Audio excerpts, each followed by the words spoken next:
The Tax Cuts and Jobs Act, signed by President Trump on December 22, 2017, is a total rewrite of the tax code, but it did not entirely eliminate the taxation on estates.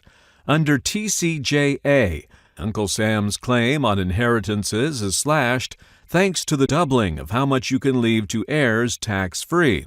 The exemption is $11.2 million for an individual in 2018 and $22.4 million for couples, and it will increase annually by the rate of inflation in the years ahead.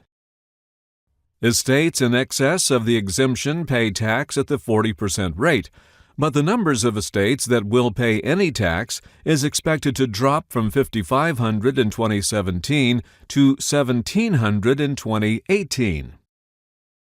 TCJA left intact a rule giving heirs a step-up basis.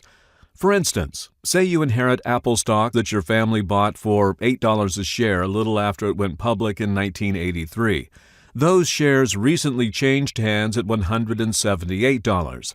That kind of appreciation usually means a whopping capital gains bill should you unload the shares, a 15% tax on the gain of $170 a share. Thanks to the step-up basis, however, the IRS values your inherited shares at $178 rather than the $8 per share originally paid. Congress also let stand portability of the estate tax exemption for married couples. This permits a surviving spouse's estate to benefit from the unused part of the exemption after the death of a partner. If Dick and Jane have an estate worth millions, and Dick dies and leaves $3 million to their children, Jane can use the leftover $8.2 million exemption in her estate. Remember that the exemption for one person is $11.2 million. The good news and bad of all of this is that now through the end of 2025 is a great time to die.